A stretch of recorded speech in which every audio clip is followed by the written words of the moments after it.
Millions of despairing men, women, and little children, victims of a system that makes men torture and imprison innocent people. You cannot shake hands with a clenched fist. Produced by a nuclear exchange would be carried by wind and water and soil and seed to the far corners of the kingdom of God, the kingdom of heaven. It's one small step for man, one giant leap for mankind. We're not saying that planet Earth is coming to an end. We're saying that planet Earth is about to be refurbished, spaded under, and have another chance to serve as a garden for another civilization. Most of the people in here are just your reflections. They're your mistakes. 1776 will commence again if you try to take our firearms. 1 million of the planet's 8 million species are threatened. You are what you repeatedly do. Therefore, excellence ought to be a habit, not an act. Your lives and the credibility of the United Nations is at stake. Epstein didn't kill himself. The reason this is such an interesting time is not only because we're on the threshold of the end of this civilization. They're trying to take you out with bullshit. The experience of the past 2 years has proven beyond doubt that no nation can appease the Nazis. To those who can hear me, I say, do not despair. The misery that is now upon us is but the passing of greed, the bitterness of men who fear the way of human progress. The hate of men will pass, and dictators die, and the power they took from the people will return to the people. And so long as men die, liberty will never perish. In the language of the U.S. Department of Defense, these are unidentified aerial phenomena. Roswell's a very interesting place with a lot of people that would like to know what's going on. There is very compelling evidence that we may not be alone.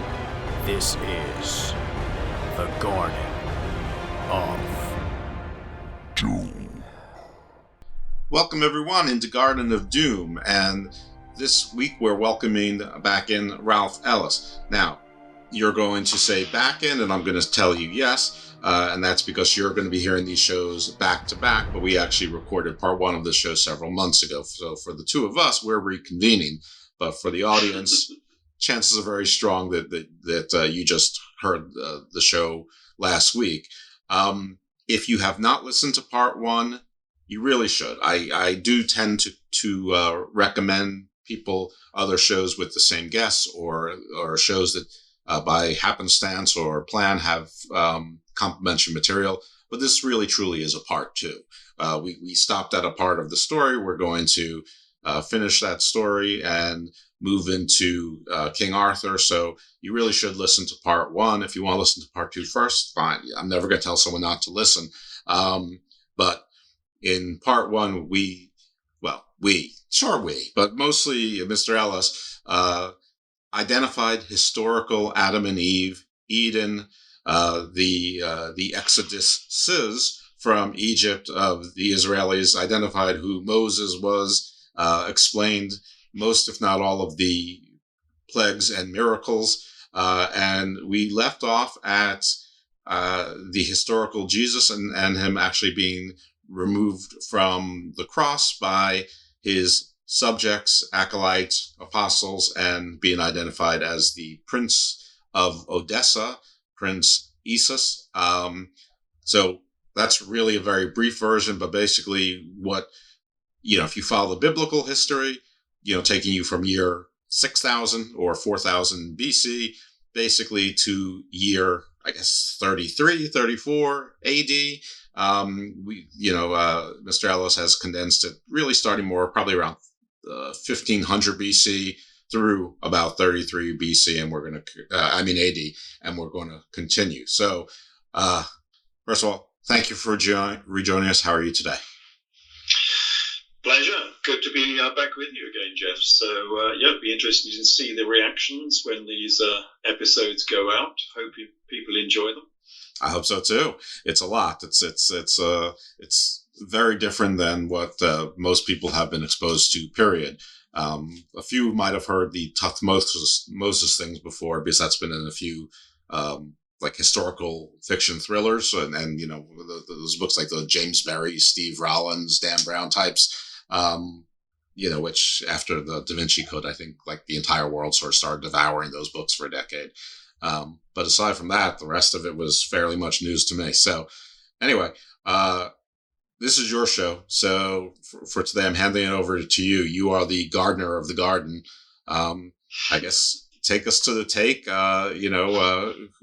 who was bringing down Jesus, Prince Izsus, and of Odessa. And I guess remind us a little bit about Odessa and, a little, I guess take us to, where you think is the best part to start this part of the story to move it forward. Yeah. Well, perhaps we should back up a little bit before. Don't let me forget about the cross and the incident there. But let's back up a bit and see how Edessa was founded. So this is Edessa rather than Odessa. Mm-hmm. So this is in eastern Anatolia. And we're actually talking about AD 68 rather than AD 30. So it's a slightly different era. It's 40 years different for the crucifixion. We'll come on to that in a minute as to why that's relevant. But Edessa, what is Edessa? Because it's been deleted from history. Most people don't know anything about it because it has literally been deleted from the historical record by the likes of Josephus Flavius. And done deliberately so because they didn't want you to know that Edessa was linked to the Jewish revolt. And that's why nobody knows about Edessa. So how was Edessa founded? Well, I think this is relevant because it shows some of the international perspective to the gospel story. It was founded, as far as I can see, by a daughter of Queen Cleopatra, a lost daughter. We won't go into the whys and wherefores on that. It's a little bit too complex, but do read the book. That comes from Cleopatra to Christ. And she was given as a diplomatic bride by Emperor Augustus to Phraates IV, who was the king of Parthia, they called it. You might call it Persia, same place. And this was in, say, 20 BC. And she was the queen of Persia, Parthia, for 16 years, 18 years, until she was accused of killing her husband, Phraates IV, and then she assumed the throne of Parthia. She became the queen of Parthia alongside her son, Phraates V, known as Phraatesses. But obviously this was not a terribly popular move to bump off the king, and they were also accused of having an incestuous relationship between mother and son, a little bit of Oedipus going on here. Mm-hmm. And so in AD 4 they were kicked out of the country, and so now we have the elements of what is the nativity story, because the nativity story is all a bit odd. You have this king, because he was called a king, who's for some reason in a position of poverty, on the move, something to do with taxes, being visited by the Parthian Magi. What's that all about? Well, in this story, we have all of those circumstances. So we have a royal family on the move, coming out of Parthia, who end up in Syria and Judea. They are not exactly in poverty, but they lack a palace, so they are looking for somewhere to stay. They might have to stay in a stable, who knows? And, of course, this is a royal family who would indeed be visited by the Persian Magi, the wise men, the priesthood and the wise men of Persia, because any birth to this royal family would be potentially a king of Persia or Parthia. Right, disputed heir, a claim to the throne. Yeah, they would have a claim to the throne, and so of course the priesthood would come to that particular birth, and so we have all the circumstances that are given for the nativity story, coming out of this royal family who were kicked out of Persia, Parthia. And where do they go to? Well, we have a second story within Josephus, where they are called the Babylonian Jews from beyond the Euphrates. And they also exited from Parthia at the same time. But this gives a little bit more detail, this particular second story of the same event, basically, where it says that they came out of Parthia with 200 courtiers and 600 mounted archers. So they didn't come out in a complete state of poverty. They came out on their own terms, with their own army, with their own courtiers, and I think with half of the Persian treasury. And that puts a different spin on it, because now they're not just paupers, fleeing from their original homeland. They came out on their own terms with a substantial amount of money, and so they were rich and influential, and they could influence the politics of the region they settled in. And I think they settled in Edessa, because we have this story of Edessa. Edessa is modern Sanliurfa. It's in eastern Anatolia. It's just above Aleppo. And it suddenly flourished in the 1st century into a city-state, as did Palmyra just below it, which I think they owned Palmyra as well. Again, it flourished in the 1st century. And I think that Edessa was then established, because a lot of people will say, oh, the monarchy of Edessa existed a long time before that. Well, there is a vague reference to that in the Chronicle of Zupnin, that there was a previous monarchy living there. But Moses of Karim says that Edessa was established in the 1st century by a king who's called Abgaros V, King Abgaros of Edessa. And again, people will not have heard of this chap because he's been deleted from history. And we know that Edessa and the king has been deleted from history because the records say so. We have, for instance, Josephus Flavius, and he gives a story about John the Baptist, actually. So this is to do with the biblical story. And because of the death of John the Baptist and the wife of, not Agrippa, one of the Herod kings, Antipas, he sent his wife back home again. She was the princess of Petra, the daughter of King Izsus of Petra, and she was sent home, and she and Antipas married Herodias. Now, it was because of this illegal marriage that John the Baptist lost his head. Oh. So this is why John the Baptist got beheaded. So this is to do with the biblical story. So we're blending in some biblical history here. But because of this, King Izsus of Petra got very upset because his daughter had been spurned.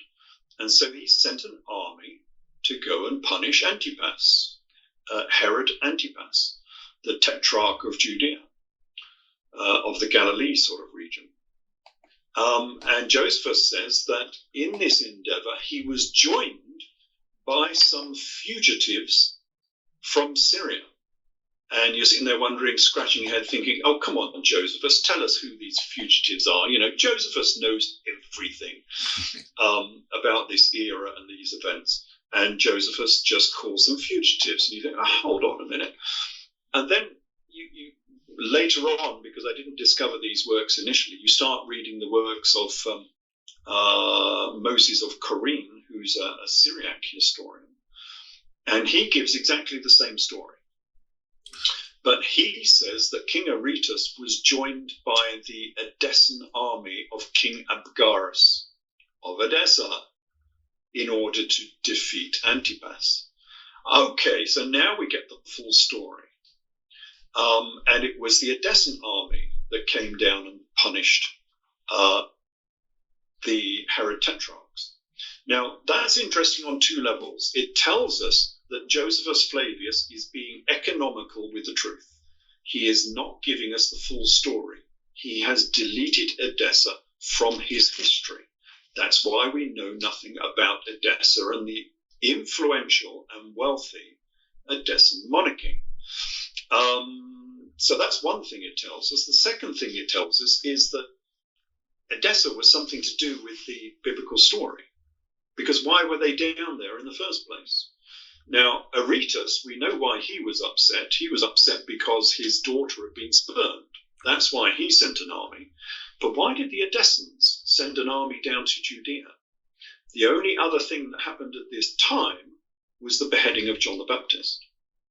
And so it's likely, highly likely, that John the Baptist was a prince of Edessa. That's why the Edessans got upset. That's why they sent the army down to punish Herod Antipas, the tetrarch of Judea. So we're already introducing the Edessans into the story, who have been deleted from history. That's why listeners, I was going to say viewers, but they're listeners, aren't they? Yeah. Listeners will not have heard of Edessa and their very influential royal family. So that was the establishment of Edessa. It was established by King Abgarus. Now, the mother, the matriarch who came out of Parthia on that Exodus we were talking about, her name was Queen Thea Musa Aurania. Again, another queen that, because I always wondered, Jesus was called a king. Mm-hmm. And we've got this story about this king and his family. And you're thinking, well, if he was a real king and not just a pretend king, how on earth do you lose a royal family from history? So that we don't know anything about them and all we've got is these vague references in the biblical story. Well, here is a royal family who has been lost from history. So the matriarch was called Queen Thea Musa Aurania. She was the queen of Parthia, and we have her coins. She's a real person. They've discovered many coins of hers, and we've got a bust of hers in the Iranian Museum, and she looks just like Cleopatra, surprisingly enough. And her, I think, son was King Abgarus of Edessa, and her daughter was Queen Helena of the Adiabeni. Now, and they were married, of course, because they had a brother-sister marriage, as they often did. Mm-hmm. And now we have this contention, which people build up into such a tragic affair, I don't know why, is that Queen Helena was the queen of Adiabeni. And they say that all these people were in Adiabeni, which is a place way over by Mosul, over in Iraq. And for a long time now, I've said that Adiabeni doesn't exist. It's a pseudonym made by Josephus because he was not allowed to mention Edessa. And we've already seen evidence for Josephus not mentioning Edessa. And so he called them Adiabenans instead. And that was very contentious for a long time. And then I again discovered Moses of Corine, the historian, the Syriac historian. What is Syriac? And Moses of Corine says that I'm sorry. Helena. What does the word Syriac mean? I mean, I know what Syrian is. Just someone who comes from the region of Syria, but it encompasses Syria and a lot of sort of Western Iraq as well. Oh. So Syriac would be all the way down to virtually Mosul, and it would include Armenia and places like that. That was a sort of a region, and I think it was known as Syriac because they all spoke Aramaic, so they were bound by a common language and so on during the 2nd, 3rd centuries AD. Makes sense. And so Moses of Corine says that Queen Helena of the Adiabeni was married to King Abgarus of Edessa. So now we have the link. At the very least, these two city-states are linked. Personally, I don't think Adiabeni exists. I think it was made up by Josephus to cover because he wasn't allowed to mention Edessa. I think Queen Helena was the queen of Edessa. And so they all came from Edessa, these people. And they do get a mention in the gospel story in Acts. We have the story of Agabus. I'll just look up a reference. So it's Acts 11:28, and it says, "And there stood up one of them named Agabus, who signified by the Spirit that there should be a great dearth throughout the world, which came to pass in the days of Claudius Caesar." It's probably about AD 48, AD 49, something like that.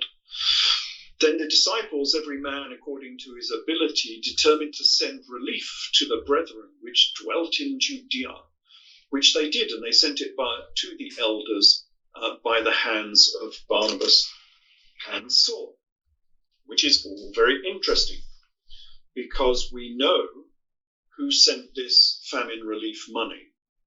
And from history, the person who sent it was Queen Helena of Adiabeni Edessa. So here in Acts, they say it was being sent by Agabus. And quite clearly, Agabus is just a distortion of King Abgarus, the king of Edessa. It's the same person. So this was the famous tale about this famine relief money being sent by Queen Helena and King Abgarus, who were married. They were king and queen, sending this money down to Judea, because the Edessans were Jews, of course. We'll come on to that in a minute. They were Nazarene Jews, the same sect as Jesus and Saul. So here they get a mention in Acts of the Apostles. Okay, it's been covered up because no one's allowed to mention these people, so it's been covered up. But nevertheless, they are here in Acts 11:28. But the interesting thing is that this famine relief money was sent to Judea by Saul and Barnabas, the two apostles. Saul, who wrote most of the New Testament. Right. Now, that's interesting because it means that Saul, St. Paul, was an ambassador of Edessa. That is how close this city is to the gospel story. And you've got to ask yourself, if Saul was an ambassador of Edessa, why does Edessa never get mentioned within the gospel story? If he, who was the apostle to the Gentiles, he was there conversing with James, the brother of Jesus. He started up Gentile Judaism, simple Judaism as they call it, the Church of Saul, which eventually became Christianity, because remember, Jesus was a Jew. He was a Nazarene Jew. He was not a Christian. The two churches were entirely separate. One was the Church of Jesus. The other was the Church of Saul. And the Church of Saul was the Gentile church,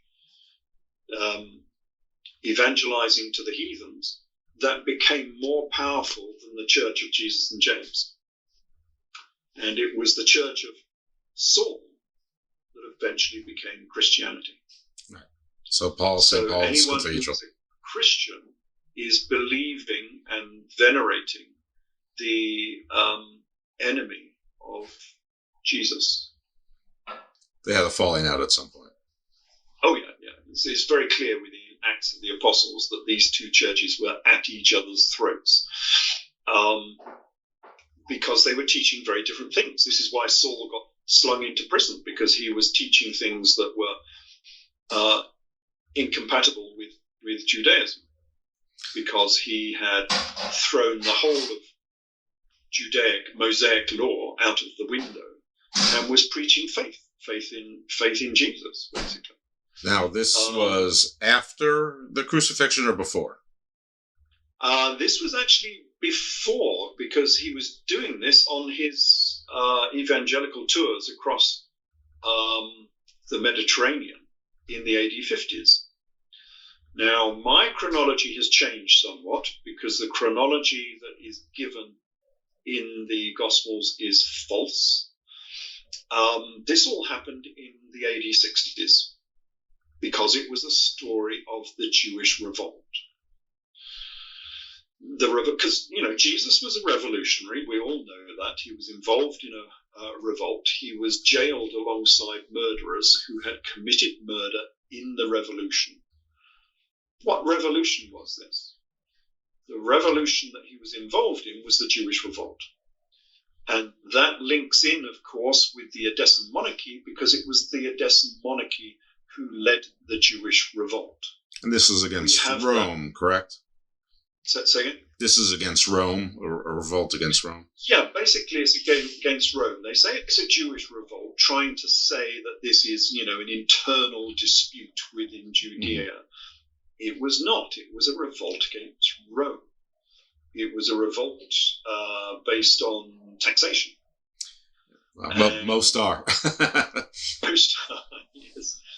You see, when they came in out of Parthia originally, under Queen Theomusa Aurania, according to Josephus, they were giving lands on the eastern borders of Syria and Judea tax-free. And they wanted them there to act as a buffer state between Rome and Parthia, because Rome and Parthia had been involved in many disputes and battles and wars, and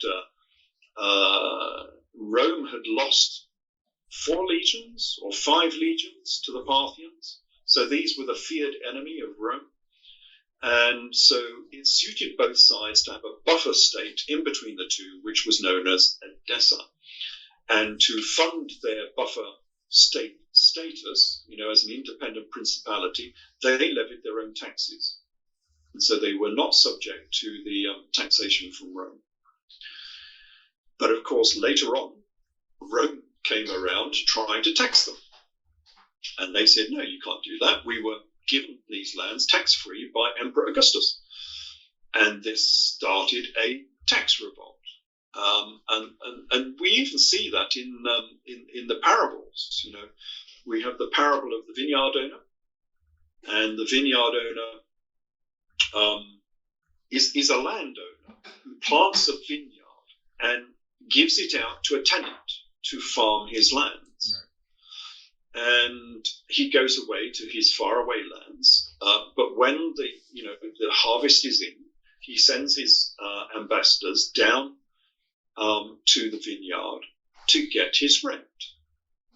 And the vineyard owner will not give him his rent. And he beats up his ambassadors and kills them. And so Jesus says, this is a parable out of the mouth of Jesus. And so Jesus says, and what shall we do with this evil tenant who will not pay his rent? Well, we should kill him. Okay. Well, what does that have to do with the pauper Prince of Peace that the Jesus character is supposed to be? Why is he supporting absentee landlords killing their tenants if they don't pay their rent? Doesn't go along with the standard sort of Christian message. Why? Because this was never written as a standard Christian message. This was written as a story about the Edessan monarchy. And so all you have to do to understand that particular parable is change absentee landlord into the Edessan monarch and change tenant into the Romans. And now it makes sense. So what it was saying is that the Edessan monarchs owned this land. And they had, as it were, rented it out to the Romans because the Romans were now sitting on their lands. So they send ambassadors down to Rome and says, where is our rent for you being on our lands? And of course, Rome gives the middle finger and says, well, actually, you owe us taxes instead. And so the Edessan monarchs are saying, well, what shall we do with these terrible tenants, these terrible Romans who are on our lands and will not pay any rent? Well, we should kill them. It was a call to arms because this was a revolt. It was a revolt against Rome, and you need if you're going to have a war, this is something that Putin didn't understand when he started his little revolt against Ukraine. If you have a war, you need a rationale, that everyone can rally around. This is the reason we're going to war. It's because the Romans are not paying their rent. They're on our lands and they are not paying their rent. And therefore, we should punish them. And that's what the parable is all about. That's what the whole of the gospel message is about, if you read between the lines. But remember that this story has been penned by the likes of Saul and Josephus. I'm not sure if people are aware, but a lot of information from Josephus has found its way into the Gospels. This is why they say that the Gospel story happened in the AD 30s. But they had 40 years of oral transmission. They couldn't even write it down because they were so illiterate. And so it was only written down in the AD 70s.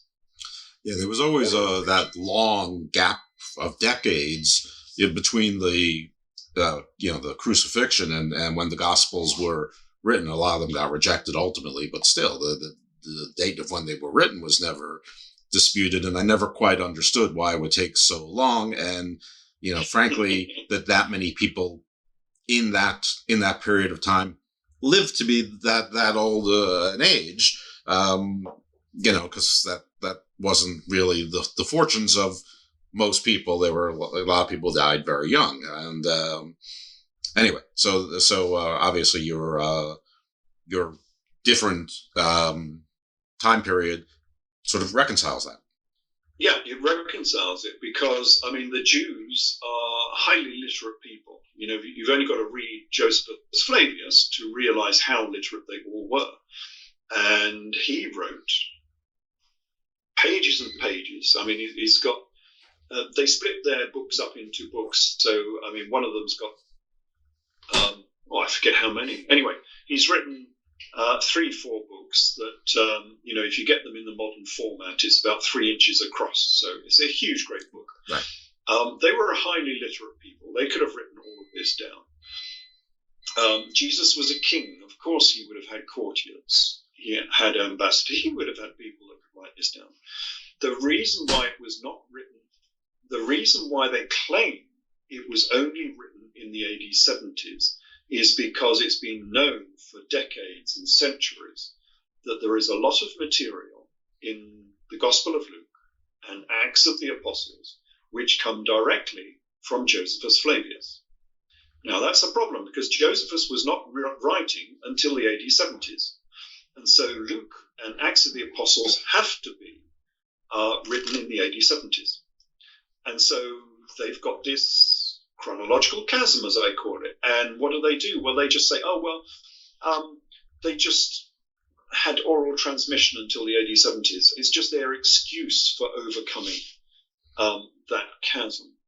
But in my chronology, of course, there is no chasm whatsoever. These events happened in AD 66 to AD 70, which was the Jewish revolt, and they were written down immediately afterwards, because Josephus began writing his books in about AD 71 at the behest of Emperor Vespasian. Okay. So why did they say the gospel events only occurred in the AD 20s and AD 30? That's the question. To cover it up, yeah. Because this was on the at the behest of Emperor Vespasian. It suited Vespasian to have this story because what he wanted was a method. He wanted a version of Judaism that would neuter Messianic Judaism. So the Nazarene were Messianic. They were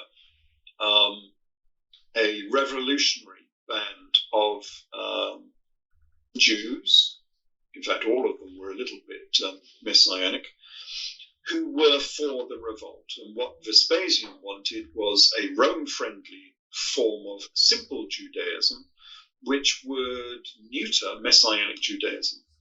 And the Judaism for Gentiles that Saul had already created, nearly 2 decades before this, his simple Judaism, as I call it, Judaism for Gentiles, was absolutely perfect, because it was already well known throughout the sort of east of the empire.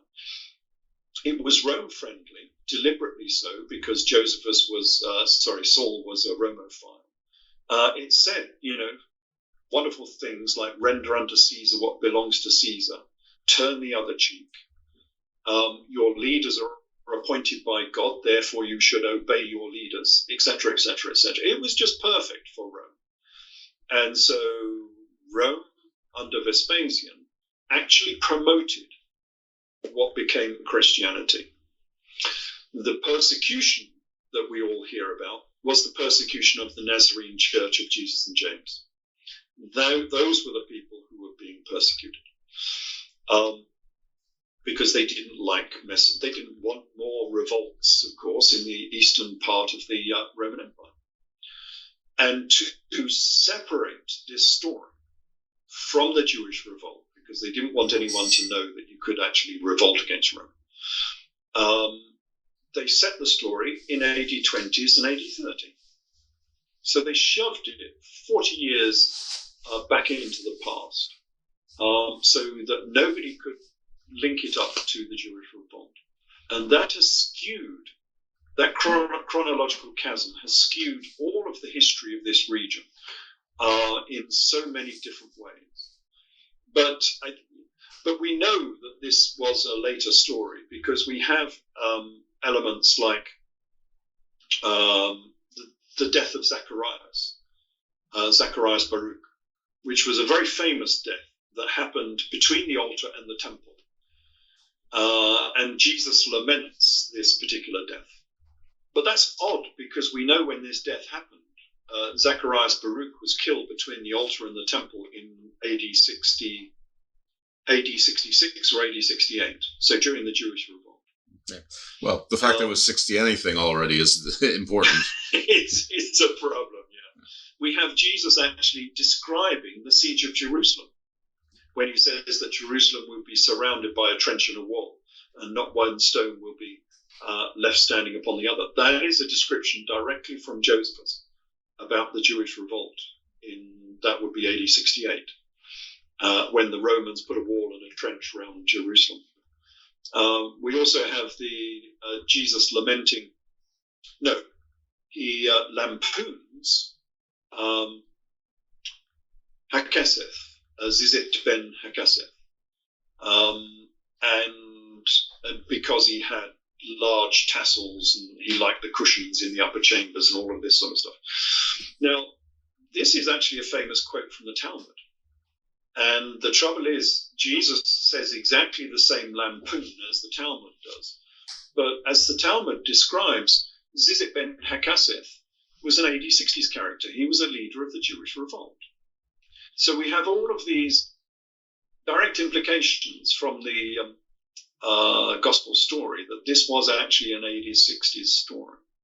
And it makes more sense in that perspective, that Jesus was a leader of the Jewish revolt, because the Edessan monarchs, according to Josephus Flavius, the Edessan princes and kings led the Jewish revolt when it first began in AD 66, when the Legion of Cestius, the Roman Legion of Cestius, was destroyed by the Jewish rebels.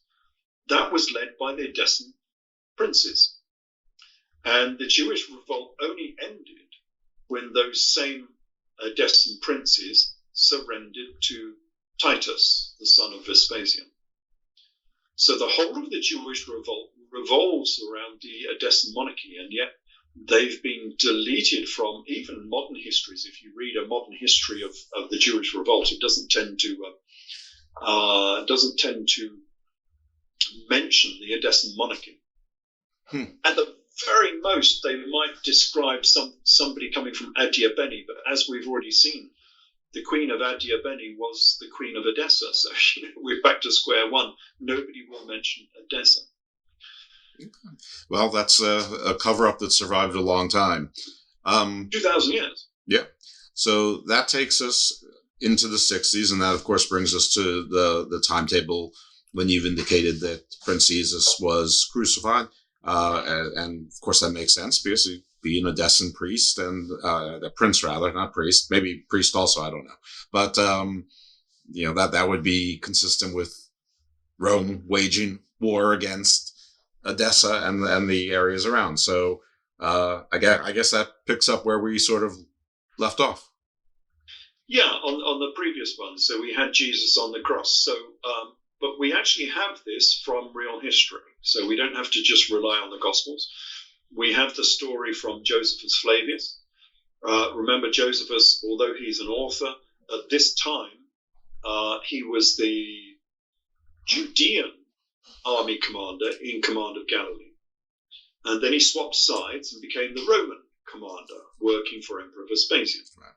So after the revolt had finished, he came back from Tekoa, which is just to the south of Jerusalem, and he saw the three leaders of the Jewish revolt, who were his former compatriots, being crucified in the Kidron Valley.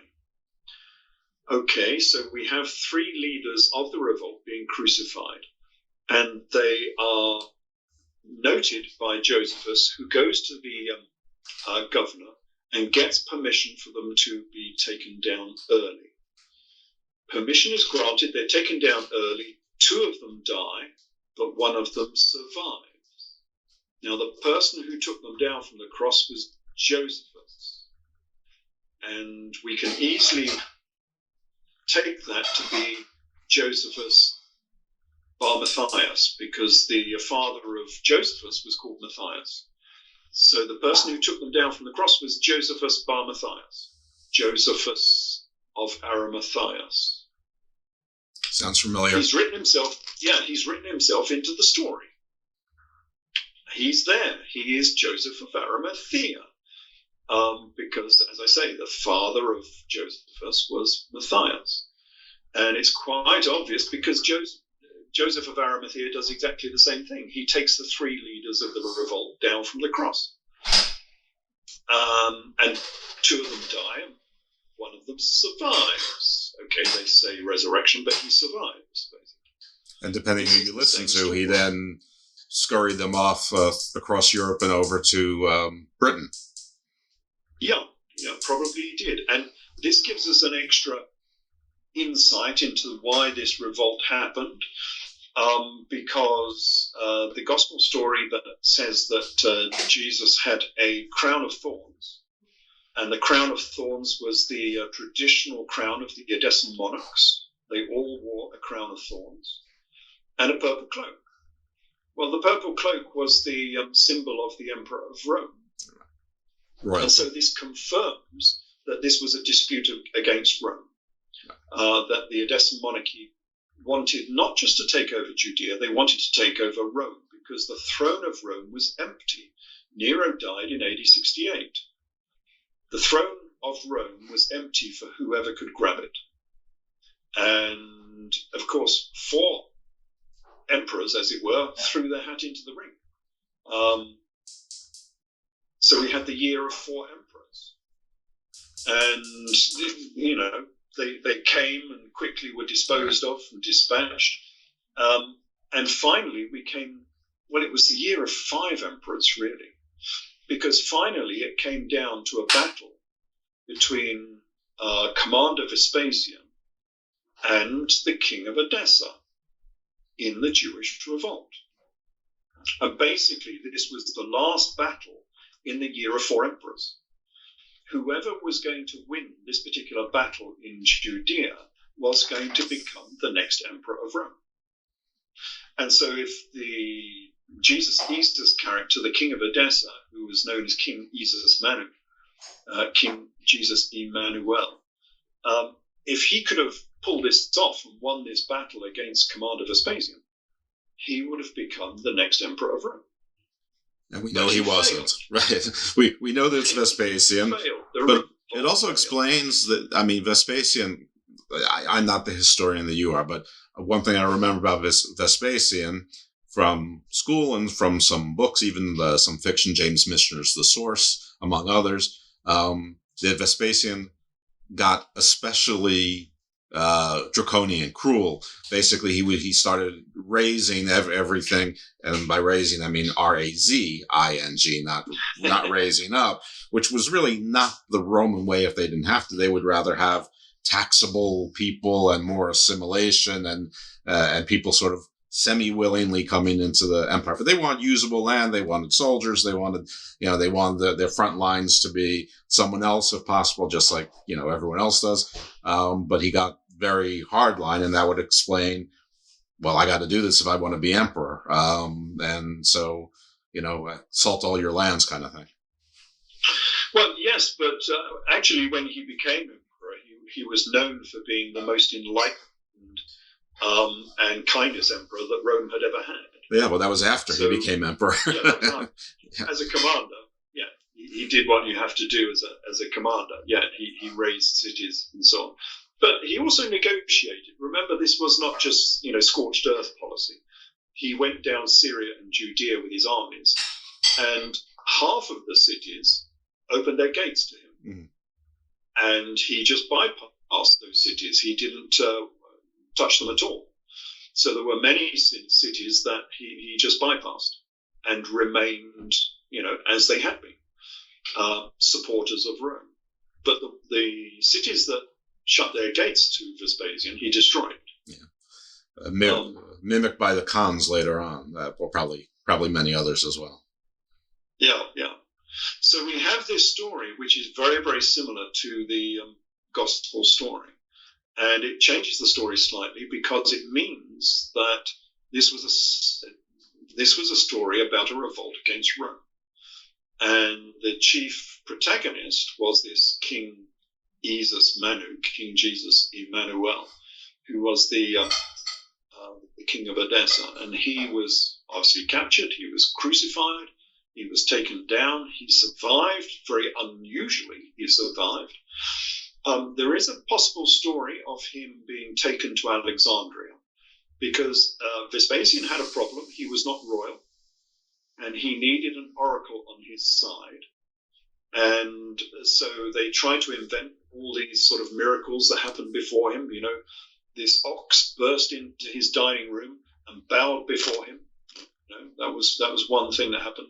But he was in Alexandria, and they brought before him a strange guy who was crippled and should never have been there. It was impossible for him to be there. A guy called Basileus, and that's based on the Greek basileus, meaning a king, who was brought before Emperor Vespasian. And Vespasian was persuaded to spit in his eyes because he was blind in one eye. If he spat in one eye, he would see again. And if he touched his heel, his lameness would go away. Now, this spitting in the eye business is one of the miracles of Jesus, remember. It's what Jesus did to restore sight. Right. So here's Vespasian performing Jesus' miracles on a guy who's lame, who might have, crucifixion wounds, who's known as a king, who should not be there because it was impossible that he could ever be there. I think this was the king of Edessa, who was now in Alexandria. And of course he should not be there because he was dead. Right. He'd been crucified. I mean, how many people survive crucifixion and come back, as it were, from the dead? And the reason for having this guy there is this was the main oracle that Vespasian needed to give him the confidence to become the emperor. And the other thing he wanted was the star prophecy. Now, the star prophecy was that there would be an eastern star who would become the king of the world, the king of Rome. Now, and this was a Judaic prophecy, of course. Now, who was the Judaic prince who was born under the eastern star? That was the Jesus character. Mm-hmm. But the thing is that Josephus Flavius gave the star prophecy, the Judaic star prophecy, to Emperor Vespasian. He bestowed it upon Vespasian because he said, look, you're the king in the east because you're over in Judea. So this prophecy belongs to you. It means that you will become the next emperor. And all of this shenanigans meant that Vespasian now had the confidence to sail to Rome to become the next emperor. Because remember, he was just a tax collector and an army commander. He was a bit of a nobody. And so with these oracles on his side, he sailed to Rome. But some of those oracles were stolen directly from Jesus. So he's basically usurping Jesus as being the next emperor of Rome. And so the world turned at that stage. We could have had Emperor Jesus. Mm-hmm.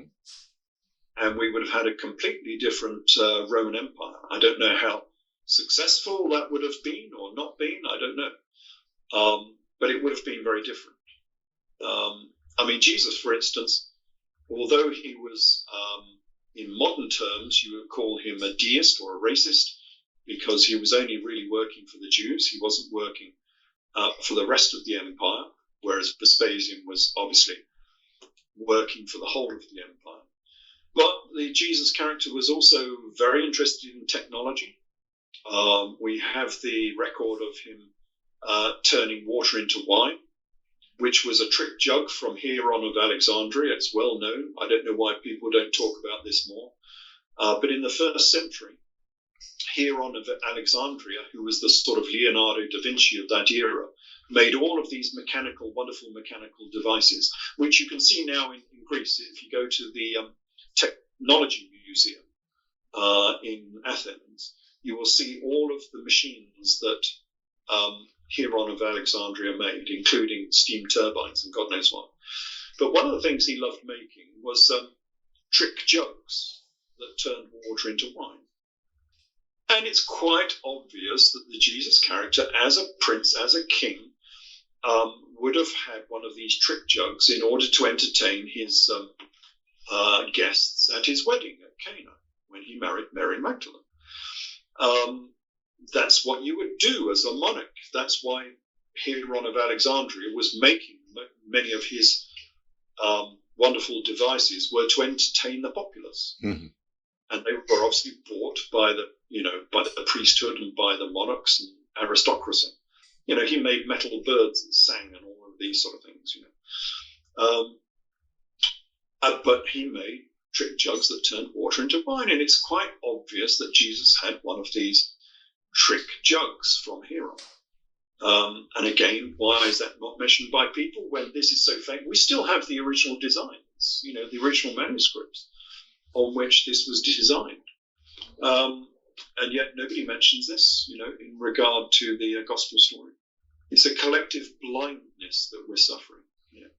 Well, it's sort of you take away the biggest miracle beyond resurrection, and after that, it's sort of the walking on water one. When you start taking away, that's probably why no one talks about it. You can't prove something that's not without the time machine, and you're going to make a lot of people upset. Yeah, but what about the critics? There have been many critics of Christianity down through the almost centuries nowadays, and yet even those people don't mention the obvious similarity between Jesus and his water to wine and his other miracle, which was the raising of Lazarus. And the raising of Lazarus is quite obviously a third degree Masonic raising into the third degree within Freemasonry. It's exactly the same. And so it means that Jesus was a Freemason. But of course, that's what his title meant. He was never called a carpenter. I don't know where they got that from. He's called a tekton. And a tekton is an architect. You can still hear the Greek in the English, architect. And a tekton in the Greek can also mean a Freemason. So what is this, the Lazarus raising? What is you say it's obviously the third degree raising. I'm not sure, unless someone else is a Mason, they would know what that is, or Freemason. So. Yeah, well, as a Freemason, so the raising of Lazarus is Lazarus, who was the brother of Mary and Martha, who dies and he's put in a tomb, and 3 days later or whatever, is it 3 days or on the fourth day? Yes, so 3 days later, Jesus comes along and raises him from the dead. And he comes out of the tomb still hoodwinked. with a napkin over his face. That's what you do in the third degree of Freemasonry. So in the third degree, you become Hiram Abiff, who was the chief architect of King Solomon. And the chief architect of Solomon was killed by three ruffians, and he was buried in a shallow grave. And they search for him, and on the third day, they find the shallow grave, and he's brought back to life via the lion's grip. And so within the ceremony of the third degree, you become Lazarus, and you go into your tomb, into your grave. Oh, it's a reenactment ceremony. Everything is symbolic within Freemasonry. And then you are raised from the dead, exactly the same as Lazarus was.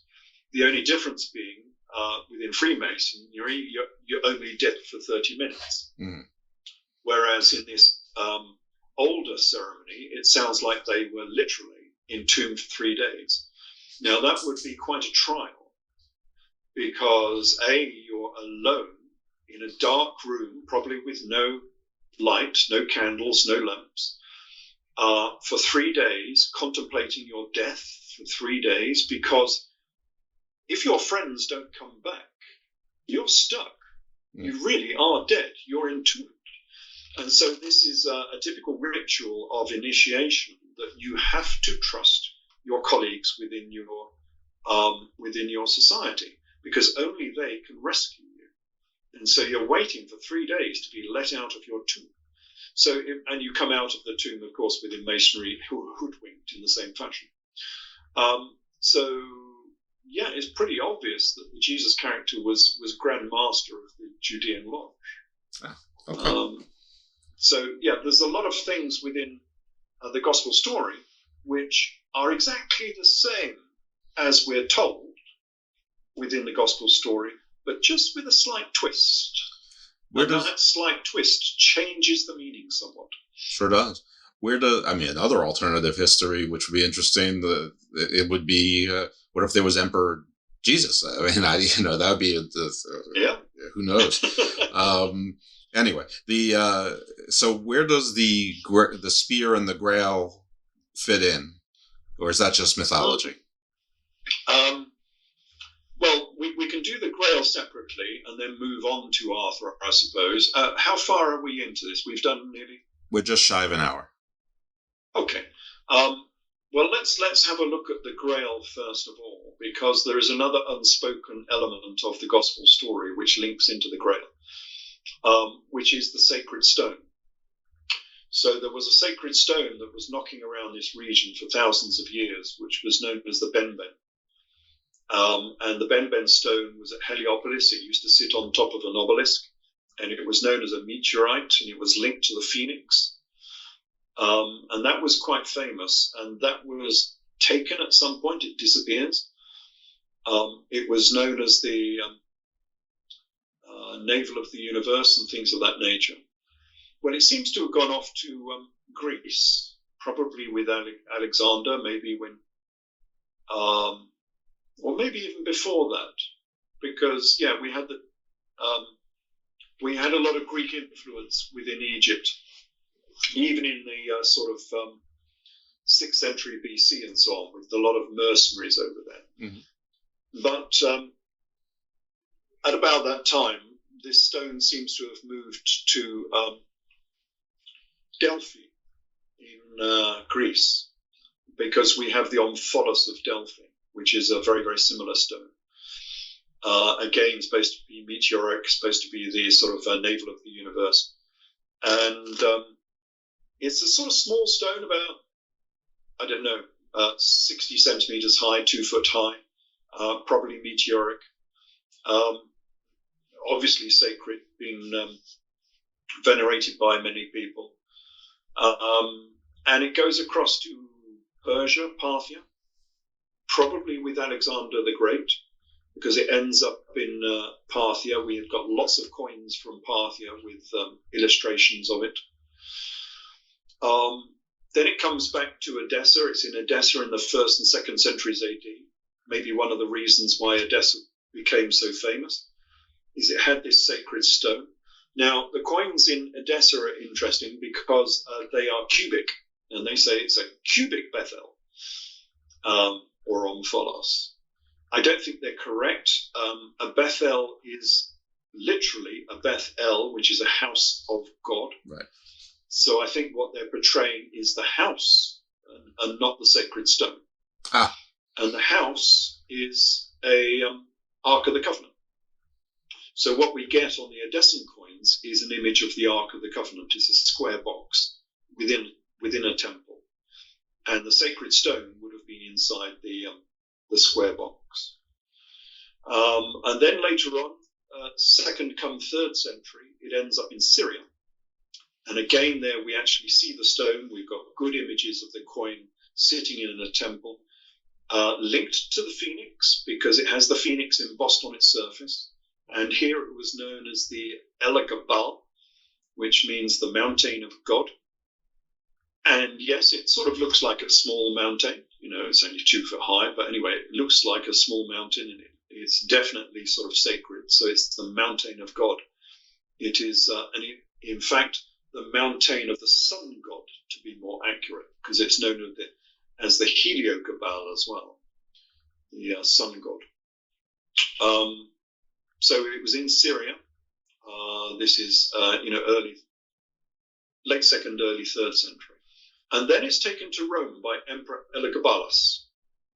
And Elagabalus is not a very well-known emperor of Rome. He was the mad emperor who was a eunuch, who was a priest of the Elagabal. He took this stone to Rome and built a temple for it there. And so what does this have to do with the gospel story? Well, the priests who ministered to this stone were known as the Galli, or the Galileans. So Josephus Flavius calls them the Galileans. And remember that Peter and Jesus were both said to be Galileans. And the thing is, these Galileans were eunuchs. And so all of the priests of the Elagabal had to be eunuchs. And so that is why we have Jesus. What does he say? This comes from the Gospel of Matthew. Let me read this because it's fairly pertinent. Okay. Matthew 19:12. Again, people will not know of this verse because it's not something that your local priest is going to talk about. He asks his disciples to castrate themselves. So it says, there are some eunuchs, this is Jesus speaking, there are some eunuchs who were born from their mother's womb. There are some eunuchs who were made eunuchs by men. But there are other eunuchs which have made themselves eunuchs for the kingdom of heaven's sake. He that is able to receive it, let him receive it. So here is Jesus asking his disciples to castrate themselves. Why would he do such a thing? Because the Galli priests had to be eunuchs, or the Galileans as they were known. And of course, Jesus and Peter were both Galileans. And so,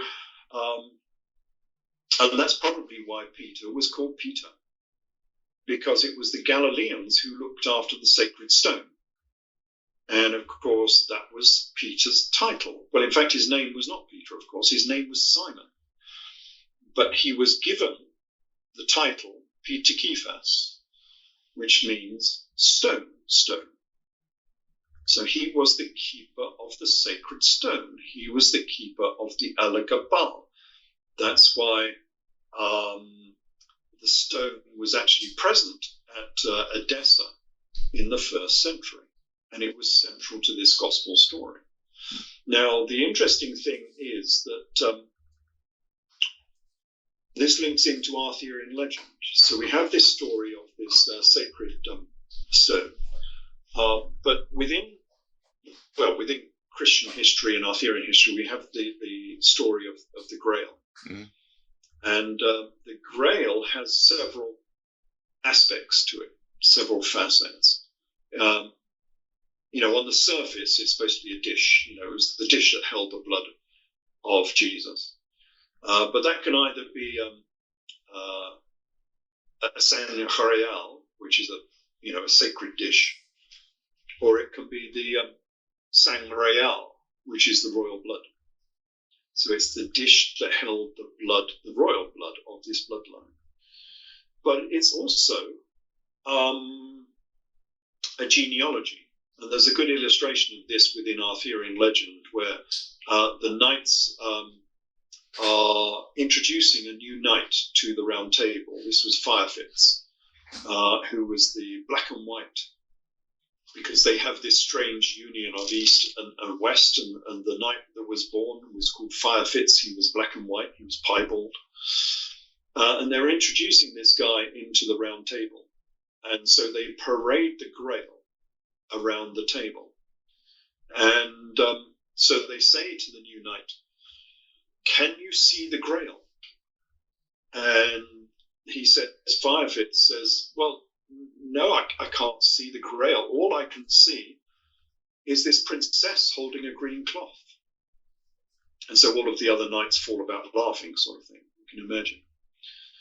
Because what he doesn't realize is that the Grail is the princess. Mm. Because she is the bloodline. So the Grail is her womb. The sacred Grail dish is the womb of the princess. Well, green also has a lot of symbology in the Arthurian legend and beyond. I know the Green Man. I know the green sash of sort of like invincibility, that kind of thing. Yes. It's just another piece of their symbolism. Everything is held within symbolism and pseudonyms and so on, because you couldn't actually mention this out in the open, especially back in the Middle Ages. A lot of this was highly heretical, especially if that princess was, Mary Magdalene. Mm-hmm. Then it becomes highly heretical. So you've got to be very careful what you say sometimes. But then within Arthurian legend, that they say that the Grail was actually a sacred stone, and it was linked to the phoenix. And of course, we have this history of the sacred stone that's linked to the phoenix. We know the Elagabal is linked to the phoenix because it has the phoenix embossed on the side of it. So, especially on the coins when it went to Rome with Emperor Elagabalus, we have some very good gold coins of the Elagabal being paraded around Rome in a chariot drawn by 4 horses. And again, it's a conical sort of little stone with the phoenix embossed on the side of it. And this has to be an ancient tradition, because I can't imagine that Wolfram von Eschenbach, who was the author of this tale, would ever have seen one of these coins, and yet he seemed to know that this sacred stone was linked to the phoenix. So yeah, that's the history of the Grail. The Grail was the sacred stone. Can I ask you a question about the? You said it was a black stone tied to a meteor, Elagabal. I guess that means mountain, or Cabal means mountain. The word and the story beneath it, it reminds me of the Kaaba stone. Is there any association with the Grail and the Kaaba stone, or is it just the word Kaaba? People say that the Kaaba stone, this is in Mecca, is a small piece of the Elagabal that's broken off. Because remember, the Kaaba stone is 6 small pieces that are being glued together. Mm-hmm. So it's only a small part of it. But yes, it was supposed to be reputed to be a part of the Elagabal stone. But the actual Elagabal stone disappeared when Emperor Elagabalus was murdered, and we don't know what happened to it. The Scots say that they have it in Scotland. It's the stone of Scone, according to them, but there is no evidence of that. When I went to a Templar meeting up at Roslin Chapel, because I'm a Mason myself, but they had a little video supposed to be of the Elagabal stone, which was their stone was shaped more like a curling stone than a small mounting. And it was supposed to have the properties of levitation. But, of course, there was no evidence that this was based in fact. I didn't see any stone. I didn't see any proof, just this little video. So, yeah, that was a bit of a disappointment. But anyway, they've said for a long time that they've got it in Scotland, but there is no evidence of that. What about the spear? The spear that I guess the Roman soldier was used to, I guess, finish what the crucifixion failed to do? Yeah, there is this story of the spear. I'm not entirely sure if this is true. Initially, I thought this cut in the side of Jesus was just a mummification wound, because every pharaoh in Egypt has a cut in their side in exactly the same fashion. Mm-hmm. It's the cut that they made, the incision they made, in order to take out the intestines before mummification. So every mummy has a cut in the side in exactly the same fashion, which I found interesting. So I thought that might have just been the mummification of Jesus, because he was sent all of these resins and everything else in order for mummification to take place. But if the story is that he survived, then that obviously didn't happen. It could have only happened to the other two leaders of the Jewish revolt, whoever they were. Obviously, princes of Edessa, if he was the king of Edessa, they would be princes of Edessa. Maybe some of them were mummified and had a cut in their side. So, yes, I'm not terribly sure about the Spear of Destiny. Okay. But this does bring us into Arthurian legend and its links with the gospel story. So this is where I have a very different take on Arthurian legend. And this is, all of my work on the New Testament is pretty shocking and new. Yeah. You won't find it in any other books. But my Arthurian legend is even more shocking to the poor Arthurian purists, because they've never thought of this in their entire lives, and they are shocked with a capital Sh. They don't like it. They don't like it, unfortunately, because it's very different to the standard story. Because there is a problem with Arthurian legend in that it does not exist. King Arthur does not exist in the historical record. And, the purists and just, onlookers who think they know the story because, they've seen some films and whatever, read a few books, they think they know the story, but they don't know the story because the story is never told properly, especially in films, as you can imagine with films. But Arthur does not exist in the historical record. So the oldest record we have from this era is Gildas, who's 5th or 6th century. So he's from this era, this very era when this guy was supposed to be ruling in Britain. And he wrote the Ruin and Conquest of Britain. And he doesn't mention King Arthur. So the very guy who was there, the chronicler who was there at the time, does not mention King Arthur at all. Then we have the Venerable Bede, 8th century.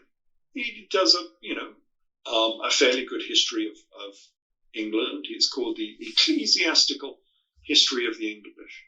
And he doesn't mention King Arthur, not once. And then we come on to Nennius. He's sort of 9th century. And he mentions a warrior who might have been called Arthur. But he doesn't mention a King Arthur. And there's no Arthurian story. So there's no royal court, there's no Camelot, there's no table, there's no knights, there's no Guinevere. None of that standard story of King Arthur that we know of is present in the story by Nennius.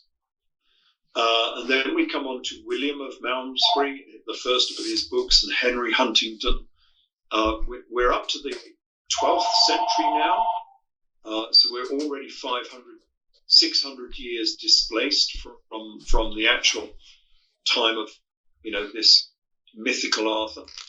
And Huntingdon, again, he mentions a warrior called Arthur, but there's no King Arthur, there's no Arthur story.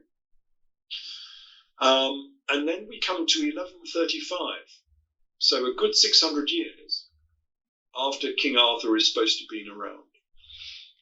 And we get Walter of Oxford and Geoffrey of Monmouth, who write the Chronicle of Kings and the History of the Kings of Britain. And suddenly, we get the entire Arthurian story. Pretty much all of it, except for the Round Table and Lancelot. I think that's about the only two things that are missing. We have the whole story. Suddenly arrives 600 years later for no good reason. And you've got to ask yourself, why on earth would that be so? It's got to be mythology, isn't it? Or it's got to be something else. It can't be real. This story suddenly arrives 600 years later. And other people have noted this. Mm-hmm. I mean, I'm not the first to have noticed. William of Newburgh, who wrote the History of English Affairs in 1160, so only 30 years sort of later, and William of Newburgh ridicules the whole of the idea of the story of King Arthur. So he writes about the Arthurian story written by Oxford and Monmouth. He writes, only a person ignorant of ancient history can for a moment doubt how impertinently and impudently Monmouth falsifies the history in every respect. Whatever Geoffrey of Monmouth has written, it's a fiction invented either by himself or by others and promulgated either through an unchecked propensity to falsehood or a desire to please the Britons. For how would the elder historians, the more ancient historians, who were ever anxious to omit nothing remarkable and even recorded trivial circumstances, pass by unnoticed so incomparable a man and such surpassing deeds as Arthur? How could they, I repeat, by their silence, suppress Arthur, a British monarch who was superior to Alexander the Great? Okay, that's only 30 years after the Arthurian story broke out into the mainstream. And, quite rightly, Newburgh says it's a load of rubbish. How could you suppress that story for 600 years and suddenly find this entire story from nowhere? Where did it come from? So this is the problem that lies behind Arthurian legend, and nobody will address. And then there are other problems, big problems, because many of the manuscripts are nothing like the Arthurian story. So if you read Parsifal by Wolfram von Eschenbach, it starts the story just where you expect it to be, in Syria. So the father of Percival, Sir Percival, is a monarch. Sorry, he's a knight working for a monarch in Syria. And then we have other problems. We have the uncle or the great uncle of Sir Percival was Nicodemus. The first century gospel Nicodemus was the great uncle of Sir Percival. Oh, no, correction. I'm just saying that. Percival was the great nephew of Joseph of Arimathea.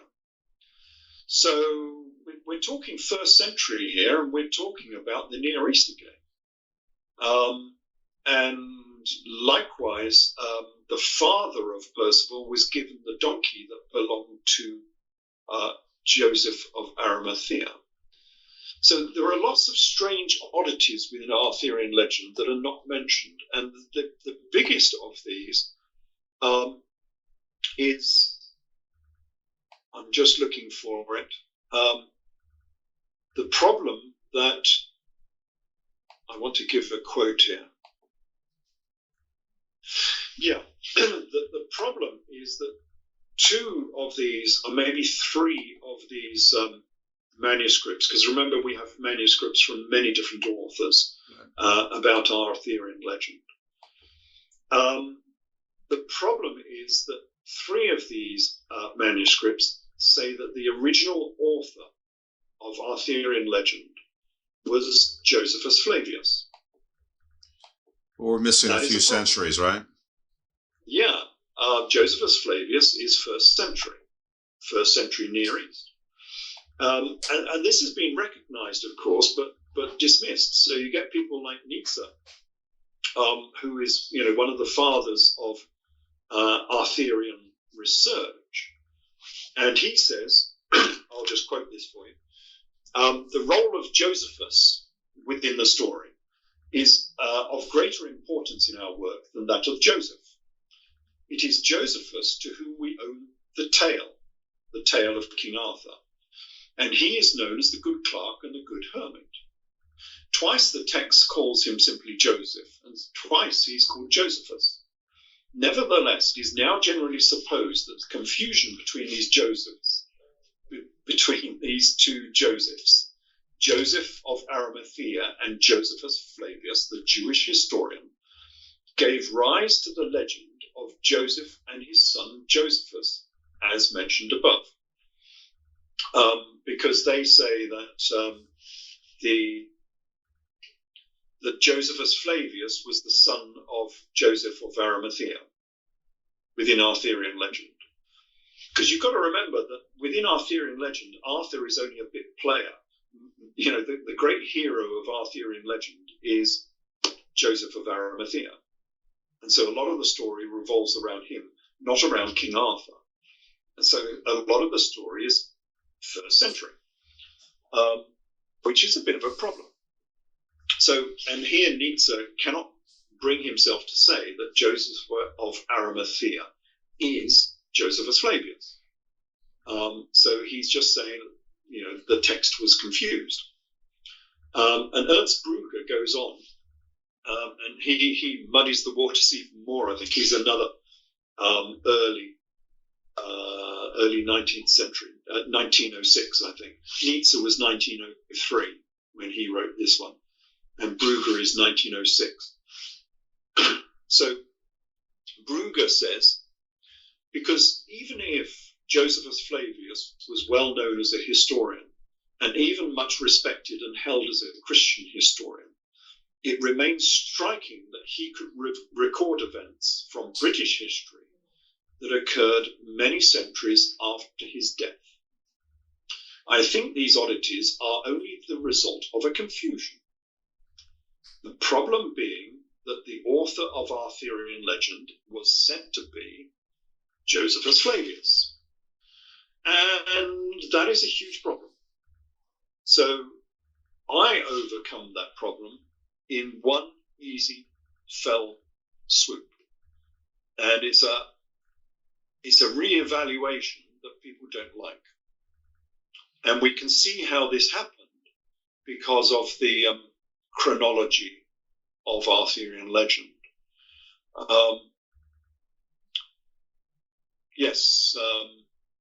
We got to remember here, in the confusion between these two Josephs, so we have Joseph of Arimathea and Josephus Flavius. Now, in our previous chat, we were talking about Jesus being taken down from the cross and how that was likely to be Josephus Flavius, and therefore Josephus Flavius was Joseph of Arimathea. Well, these are the similarities between these two characters. So Joseph of Arimathea was a Jewish aristocrat and priest, a Judaic soldier in the Jewish revolt. He was a soldier who worked for the Romans. He was a member of the Sanhedrin after the Jewish revolt. He was a scribe or clerk who wrote the secular history of Judea. Yes, according to Arthurian legend. Yes. No, you need to know some more information before you can see that. Anyway, there are numerous links between Joseph of Arimathea and Josephus Flavius. And the other one that's given by Arthurian legend is the story of the crucifixion. So we have a separate story of the crucifixion from Arthurian legend, which says that Joseph of Arimathea, of course, because this is following the biblical story, took Jesus down from the cross. And he was captured by he was captured by the Romans and thrown into prison.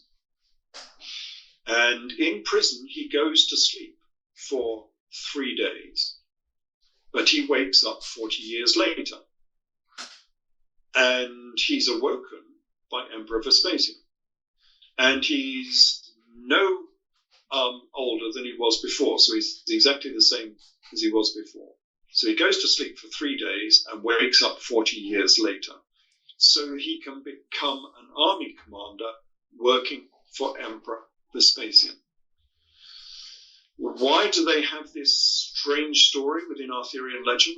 It's because Joseph of Arimathea was Josephus Flavius. Remember, Josephus Flavius was an army commander working for Emperor Vespasian. But they have to bridge that 40-year gap. They have to take Joseph of Arimathea from the AD 30s and recast him into the AD 70s. How do they do that? By making him go to sleep for 3 days and wake up 40 years later. It's quite obvious that these two characters were the same person. So how do we get all of this story within Arthurian legend? How can we square this very uncertain circle? The clue is in the date. So the first time this story comes to us is AD 1135 with Monmouth and Oxford. Now, what is key about that date? The key thing is that this is just after the First Crusade. So the First Crusade was 1096. And off they go across Anatolia, and they're heading off to free Jerusalem from the Muslims who had invaded those lands and taken over those lands. Remember, the whole of the East and North Africa was all Christian before the Muslim invasions of the 8th century. And so they were over in the East to liberate those Christian lands from Muslim control. So they go across Anatolia and they get to modern, Antioch as it's known, Antakya, on the northeast tip of the Mediterranean. And they don't turn right and go down to Jerusalem. They don't go through the Levant. Where do they go to? The first city that was liberated by the First Crusade under Count Baldwin was Edessa. We're back to our famous city of Edessa, which has been deleted from ancient and modern history. But the first city to be liberated from Muslim control during the First Crusade was Edessa, and this was in 1098. So Edessa was resurrected as well. Yeah, it was in the First Crusade. And the question is, why did they want to go to Edessa? Why was that the first place to be liberated? I think it's because somebody knew that Edessa was central to this story. And if you wanted to find any secrets, any genealogies, any artifacts that were left over from the sort of gospel period, you didn't want to go necessarily to Jerusalem to find them. You wanted to go to their capital city, which was Edessa. And that's why they went to Edessa. And I think they found something. I think they did find some genealogies, some histories. I think they found basically what I've written in my book, Jesus, King of Edessa. They found that story, which was the secular story of the biblical Jesus. Because a funny thing happens then. 30 years later, after this liberation of Edessa, suddenly we get Arthurian legend. So where did this story come from? I think it came from Edessa. So the story itself was not about King Arthur. It was about King Jesus. And that's why there are so many similarities to the gospel story within Arthurian legend. That's why the key hero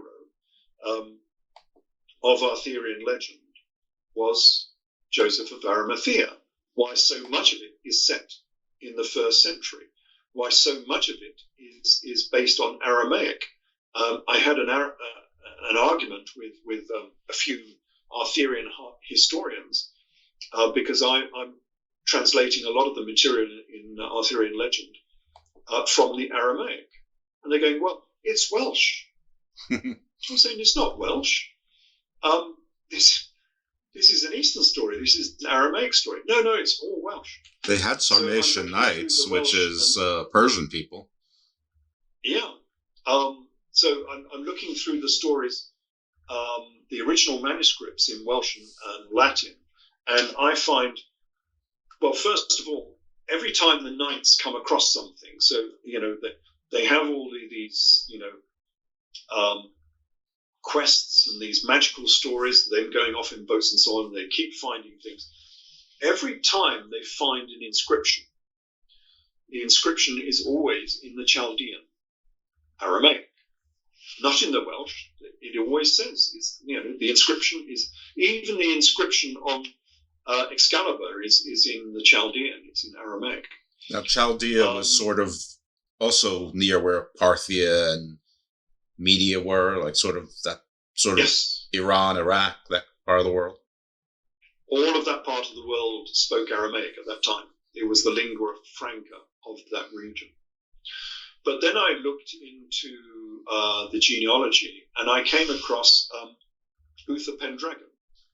Uther being the father of King Arthur. Sure. Very famous person. Everybody knows Uther Pendragon. It means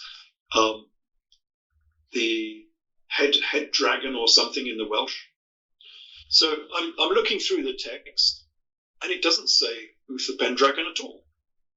In all of the texts I've found, the original manuscripts, it does not say Uther Pendragon.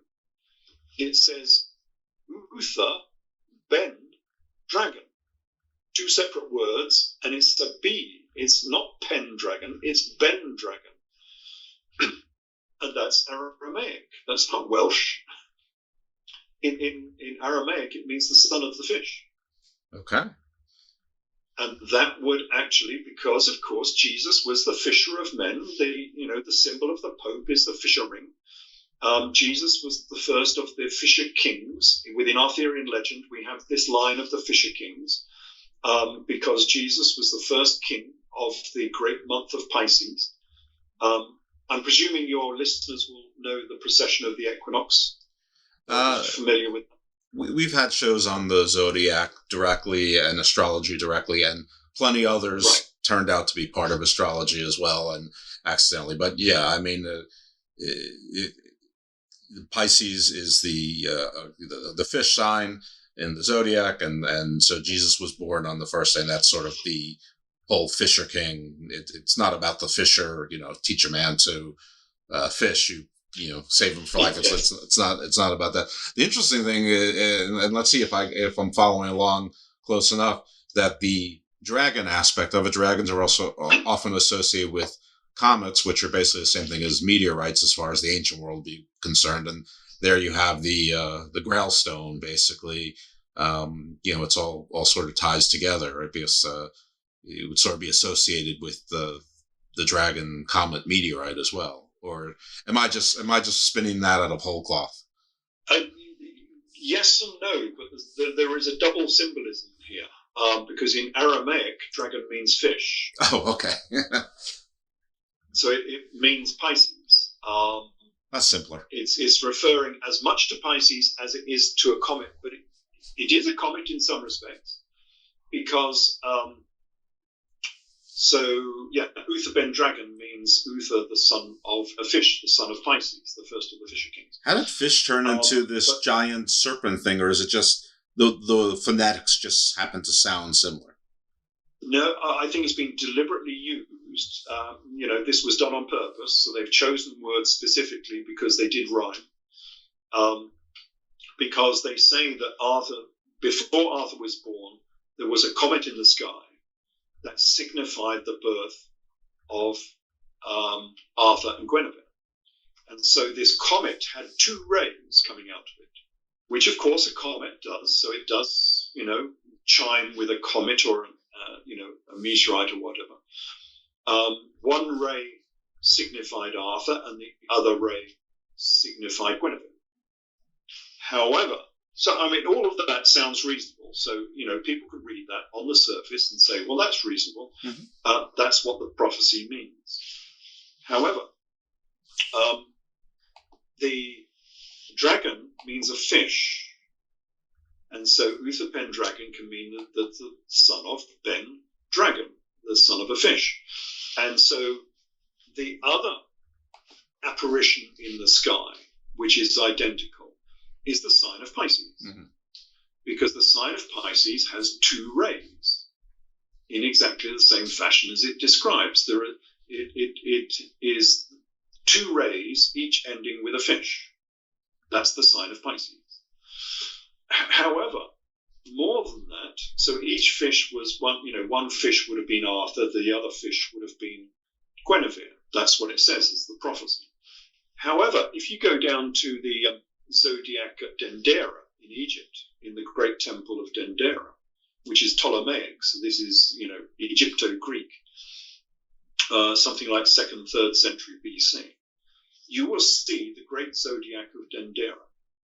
And on there, you will see Pisces, because it's a standard zodiac, exactly as the same as we have now. The sign of Pisces is two rays ending in fish, exactly as it is now. But each of those rays is identified with Horus and Isis. They have little circles for Horus and a little circle for Isis on the end of those rays.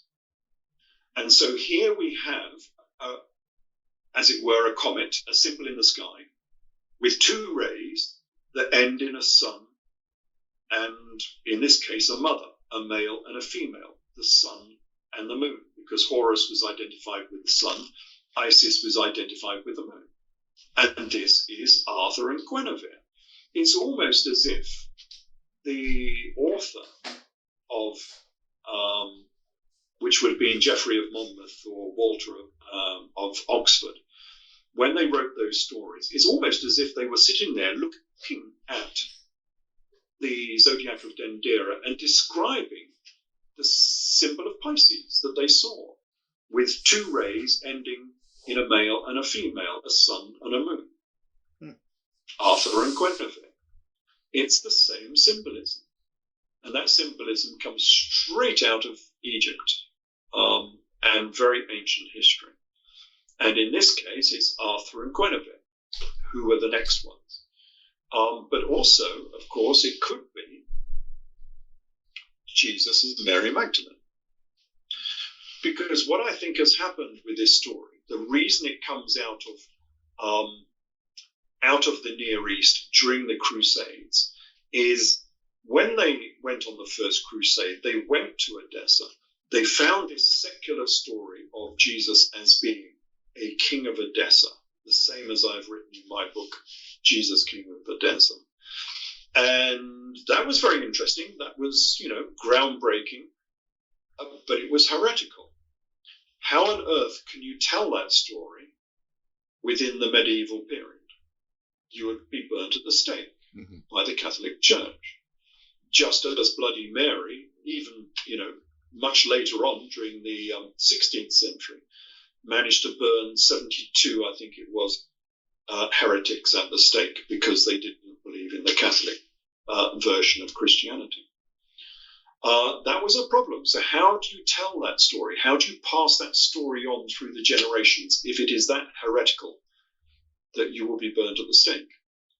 The easy way around this is you turn it into a myth. mythical story. No one's going to be burnt at the stake for telling a mythical story about a semi-mythical king of Britain that is not connected to the gospel story whatsoever. And so you're safe. And if you want to pass on this history, all you need to do is just whisper to your colleague or your friend or your family, Arthur is Jesus. And suddenly it all makes sense. And so you can pass on this story with impunity down through the generations because it's the same story, it's the same secular story. And everyone will know it as soon as they've been initiated into the mysteries of Arthurian legend. Let me ask you a couple. That explains. Let me ask you a couple quick questions. I don't know if they're quick or not, but translate then for me how Excalibur fits into the narrative. And I'm going to do this with others things too. I'm going to ask Excalibur, Merlin, Lady of the Lake, and you can add anything else that matter. I mean, the Avalon thing is pretty clear. I mean, that one I don't think takes a lot of imagination. Yeah, Excalibur, of course. Why did it get that name in the first place? Well, it's because Caliburn is the Aramaic for sword. Okay. So again, it's an Aramaic name. Okay. Sword of the King. X is king, right? Yeah, and the sword in the stone is probably something to do with the Elegabal. So we have this sacred stone, which was central to Arthurian legend, just as it was to gospel history. And it was supposed to be a meteorite, but it was supposed to be perhaps magnetic. Now, if it was, that would be a very, very strange force that nobody in that sort of era could explain very well. Mm-hmm. And it would be a marvel if you owned this stone and it was magnetic. So you could get a soldier with his sword and put the sword near the stone, and God himself would get his ghostly hand, come out of the stone and rip the sword out of your hands and stick it onto the stone. That would be a very, very strange force indeed that people could not explain. That would mystify everybody. But Arthur, he could put his sword on the stone and take it away with ease. No problem at all. How did he manage that? Well, because he had a bronze sword, of course, not a steel one. So it could be, the basis of the sword in the stone story from Arthurian legend. I think that's where Excalibur came from. Okay. Merlin? Merlin was the magician. Now, who was the magician within the gospel story? He was Simon Magus. And Simon Magus was a famous magician from this era. He's mentioned in the Gospels, but he's mostly mentioned in the Clementine recognitions and so on, as being a very, very famous magi. He was a magus, again, out of Parthia. So he was a magus, and he performed miracles through magic, not through miracles, not through the power of God. And he would have been the Merlin character. And one of his famous miracles, magic tricks, as they called it, although there's no difference between the two, obviously, was he could conjure up a spirit of a boy. And so this was a real boy, but he was not there. It was just a spirit of a boy, and nobody could explain this. And it was, a true marvel. It's quite obvious that Simon Magus had a camera obscura. So a camera obscura is a pinhole camera, basically. Camera obscura just means a dark room in Latin, and that's all you need for a camera obscura. Is a dark room, a very bright outside, which you have in the Near East, and a small hole in the wall. And that's all you need. And you can project the image of whatever is outside onto the back wall of your room. And they're very fascinating. If you've ever seen one, they are truly fascinating, even in this era, when we're used to cinemas and televisions and God knows what. But the image it produces is of cinema quality. And that would have been absolutely fascinating to someone who had never seen this and didn't know how it worked, that you could have an image of a boy, and he's a real boy because he looks perfectly real and he moves. You can say, raise up your right hand, and he'll raise up his right hand. It's a proper image of a boy, but he's not there. You can try and touch the wall and he's not there. That would be utterly fascinating to people. The only thing is, of course, the image would be upside down. So if you wanted to make this realistic, you would have to hang the poor boy upside down and outside to make him look the right way up inside. But yeah, it would be a fascinating spectre to people who've never seen this. And again, as I say, you could call to the boy and say, move your leg, raise your arm, blink. Yeah. Well, you only had to do it once for it to become legend, I guess. Yeah. All right, so Simon Magus, who is not the same Simon that we talked about earlier. There were two Simons, right? Yeah. The Simon Peter and Simon Magus, yeah. They were different. So that's Merlin. So now we know about Excalibur. Maybe we explain why Arthur was so good in battle. If a knight has his shield up or a sword, and there's all of a sudden your sword is going this way or that way, you're sort of open to. It's hard to defend. All right, Lady of the Lake. Where how does she come into this? Because I know Lancelot came later. So the whole thing about Lancelot being the child of the lake or raised by the water nymphs, that came later. That may have been added, and you said the Round Table came later. Well, the symbology of the Round Table is pretty obvious as well. Yeah. Well, don't forget that. We'll do the Round Table next because that's important. But the Lady of the Lake, I think, just has to be Mary Magdalene, because she was known as the Stella Maris, the sea star. So she was the Lady of the lake being the Mediterranean. She was known as the Stella Maris. That was her formal title. Thought to be because she crossed the Mediterranean to France and she ended up in France. But the Star of the Sea, later on it was said to be the Pole Star because that was the star that mariners used when they were navigating. But I think there is more symbolism to it than that. I do have several pages on that, but I've forgotten what I've written. It's the trouble when you write 1,000 pages on this.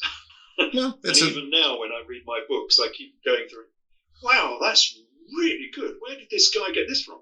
Oh, that was me, wasn't it? Yes. Well, there you go. Someone will have to read the book to get more on that. But that answers that. Mary, the Lady of the Lake, is symbolic for Mary Magdalene. Easy enough. So I guess we go down to the Round Table.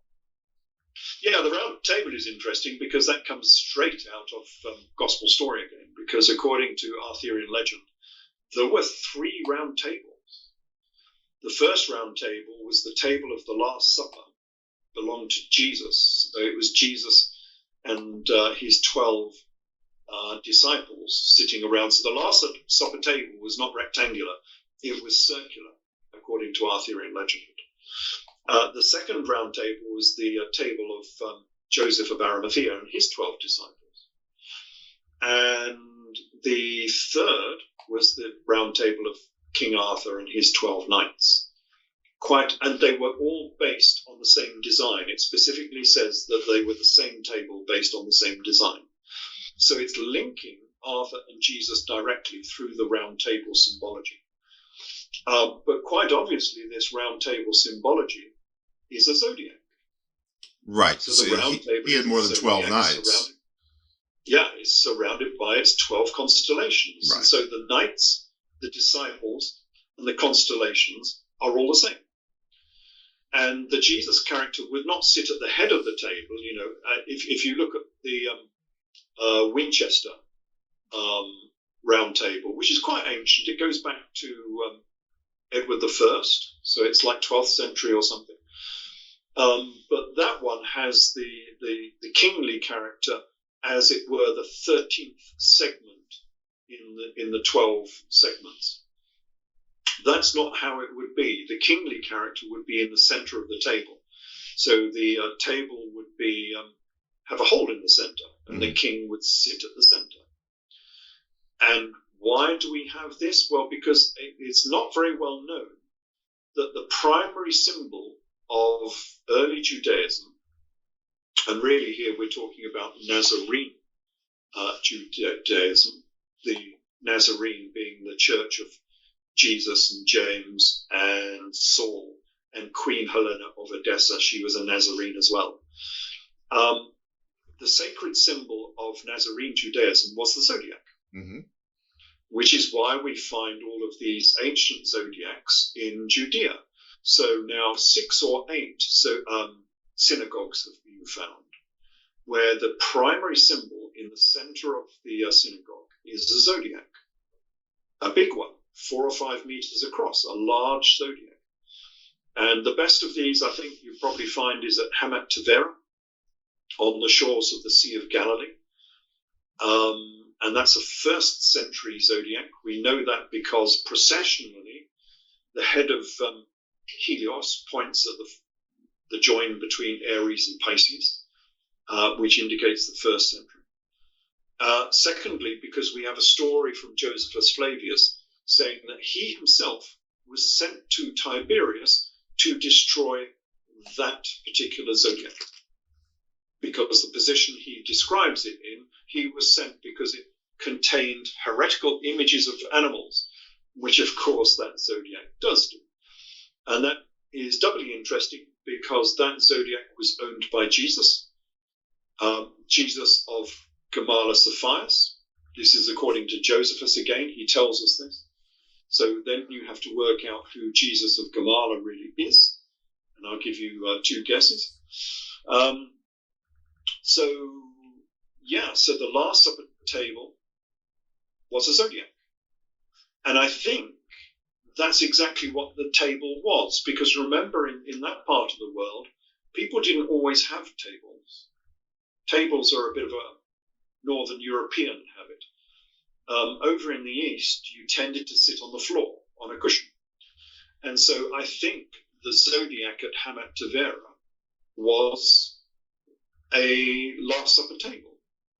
So you could bring your cushion as a knight, as a disciple. You would each be allocated one of the signs of the zodiac that you belong to. And you bring your cushion and you sit at this table, this mosaic table, and you have your Last Supper dinner. And also, of course, that whoever is sitting at the center, which will be the kingly character, it will be the King Izsus character, the Jesus character, would sit in the center of the zodiac. And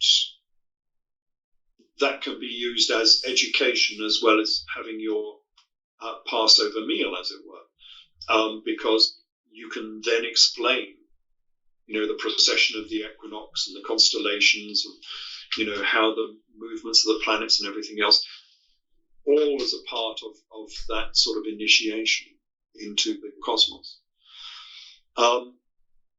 And the interesting thing also is if you look at the Lady Mary zodiac, which again is just south of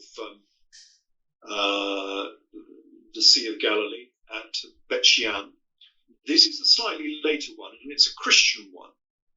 So it's no longer Judaic, it's Christian, and they've changed it slightly. It's in a monastery known as the Lady Mary Monastery. And here they've changed the constellations into months of the year. But of course, each month is representative of a particular constellation, of course. And so they have exactly the same. They have the 12 months of the year around the outside, which are symbolized by men, obviously the disciples. And in the center, instead of having Helios, the sun god, they have a sun and a moon character, a kingly character and a queenly character. And it's where do we have a prince and a princess surrounded by 12 disciples 12 months. It just has to be an image of Jesus and Mary surrounded by their 12 disciples. So that's hugely heretical. But that's in a Christian monastery from the 6th century. And in the Hamatavera zodiac, which is earlier, and it's Judaic, very incongruously, they have the image of Helios, the sun god. And this is in a synagogue, it's in a Jewish synagogue, and the central character in the middle is Helios, the Greek sun god, sitting on his chariot with 4 horses. And the other interesting thing about it is that Helios holds in his gravitational grasp a blue-green spherical earth. Now that's interesting because some people have said that this is supposed to be a disk or something, but no, it's not a disk, because if you look at it, it's got lines of latitude and longitude on it, which are curved, just as they would be, of course, on a sphere. And the sphere is also lighter on one side and darker on the other, the same as it would be if you were looking at a sphere. So this is definitely a sphere that he's holding. So we have Helios, the sun god, holding a blue-green spherical earth in his gravitational grasp in the 1st century. So the heliocentric model of the solar system was well known at that time. This is one reason why I'm saying that the Jesus character was into technology and science, because this was well understood in this early era. Right. And it was depicted on the zodiacs. And the odd thing is, of course, is that nobody will mention these zodiacs within Judaism or Christianity, even though they are well known. And so many of them have been discovered in Judea and modern Jordan. Taboo subjects. And, you know, the easiest way to erase a subject is you just don't mention it. And so how many people know that the primary symbol of early Judaism was the zodiac? Very few people. And how many people know that that design of the zodiac was the origin of the Round Table of King Arthur? Very, very few, because they think it's a separate history, but it's not a separate history. And this gives us the reasoning why Arthur was called Arthur and not Jesus, because it comes from the symbolism of the zodiac. So on a zodiac, and you'll see this if you just sort of Google zodiacs and design of zodiac and have a look at all the images that come up. If you are looking from above at the solar system, you will see a zodiac with the constellations obviously around the outside, and in the center will be the sun, because the sun is the center of the zodiac, and you know all of the constellations of the ecliptic are around the sun, and so the sun is at the central position, and the sun is Helios, obviously the sun god. It's the Jesus character, and that actually works. That play on words between sun and sun, son of God, and the sun god, that works in the Greek as well, because it's a Helios and a Huios. So again, they can be confused. But the alternative way of looking at the stars and the zodiac is if you look up. So you stand on the earth and you look up at the heavens above you, and you will see the signs of the zodiac round around the outside, and in the middle will be the polar stars, the stars at the celestial pole. And of course, the primary constellation at the celestial pole is Ursa Major, the Great Bear. And the Great Bear is the origin of the name for Arthur. His name is derived from the Great Bear, because in the Greek it's Arctus, I think it is, means bear in Greek, from which we get Arctic. The Arctic is named after a bear. but it's not a polar bear. It's not named after polar bears. It's named after Ursa Major, the great bear in the heavens above. And that is the origin of the name of King Arthur. So within this zodiac, you can either have the Jesus character, the sun god or the son of God, or you can have in the center, you can have the Ursa Major character, the Arctus, the Arthur character, as the center of the zodiac. That's how we get this differentiation between the two names of the same person. So we have the greatest story never told is actually the greatest story that's been retold so many times that we don't know it's the greatest story ever told. Yeah, it's the easiest way to cover up a story is to hide it in plain sight, and that's exactly what they've done. They've hidden this story in plain sight, and everybody has read the history of Arthur. They've all understood it, but not understood it properly. They think they knew it, but they don't know it, and so it can perpetuate itself quite happily, unless you've been initiated into the mysteries. You will never know the difference. I mean, for instance, well, the once a future king. I mean, the once a future king, the return. I mean, yeah. Yes, we know this is not, because the purists will still say, "Oh no, it's a Welsh story. It's Welsh, you know. It's something to do with the Celts or Saxons, whatever." And so I say to them, "Okay, so where is the earliest sculpture or engraving or mosaic of King Arthur? If this is a Welsh story, where are the earliest depictions of King Arthur?"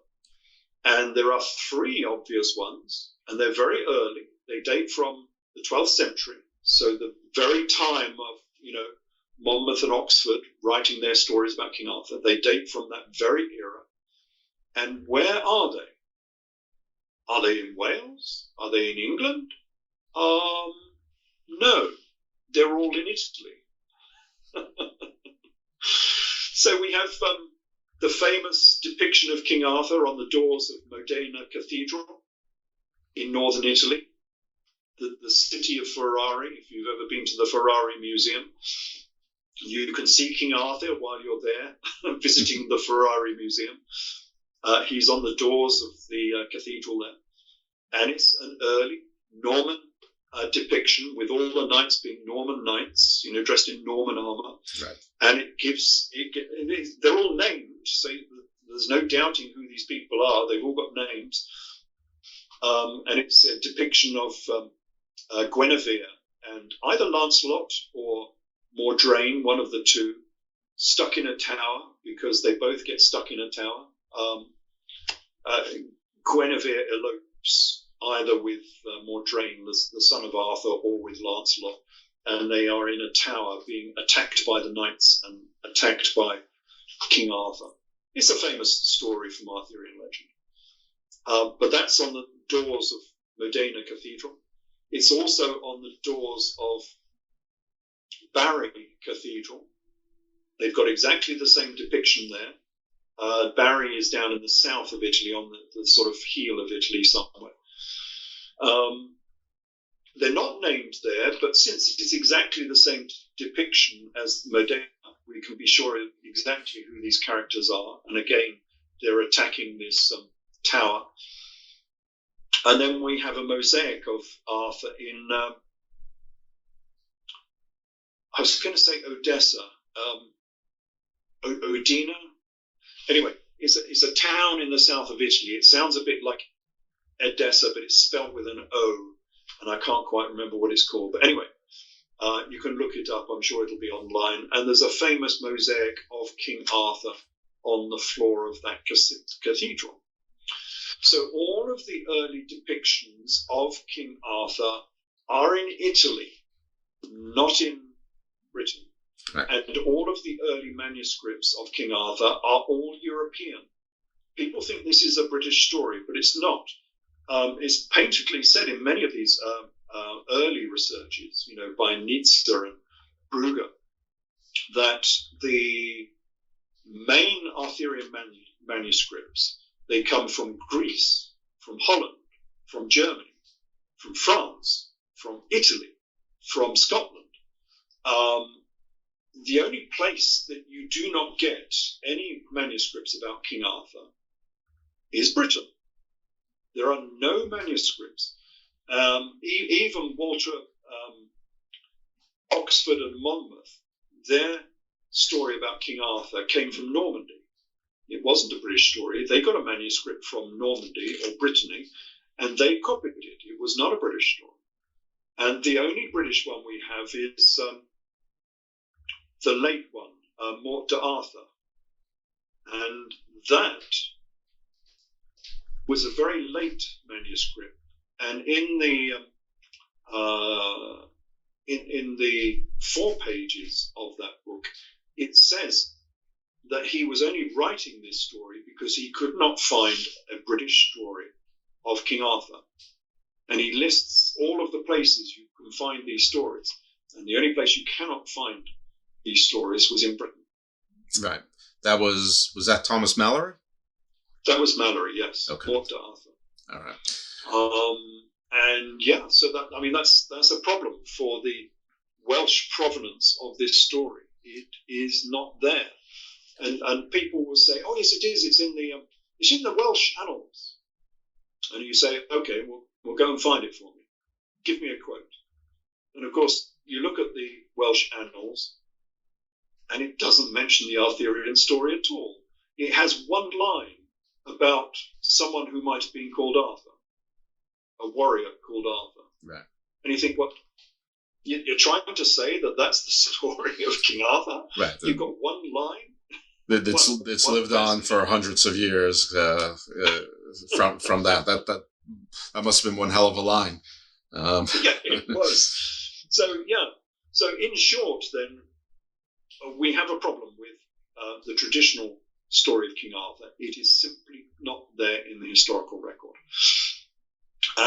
And then we have a lot of similarities, and the book I write on it is called the Grail Cipher, and that's like a 500-page exploration of all of these similarities between the Arthurian story and the 1st century, and the Arthurian story and the Near East biblical story.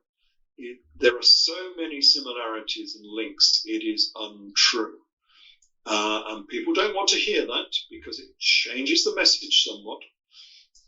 But basically, Arthurian story was the gospel story, a secular history of the secular Jesus. They couldn't write it as such because it was so heretical, and so they rewrote it into a story about a British king because it kept everybody nice and safe. Yeah. And yet you could still perpetuate that story down through the generations. So, very interesting stuff. Remind the people of the titles of the 3 books and where they can find them. I know it's at the end of show 1, but just in case people didn't listen to me at the beginning and they listened to show 2 first or never go back. Yeah, so the New Testament work, it starts with Cleopatra to Christ. Then it goes on to King Jesus, which is quite a big sort of 500-page book. That sort of establishes the links between Jesus being a real monarch and things of that nature. Because at that time, I'd never heard of Edessa. And so that's a good explanation. It gives a foundation for why the Jesus story is not quite as we think it should be from the gospel story. And then it goes on to Jesus, King of Edessa, which is the real exploration of the links with Edessa. But even when I wrote that book, I had never heard of Edessa. That's how thoroughly Edessa has been torn from real history. It's been completely covered up. And so that book was a story about Queen Helena.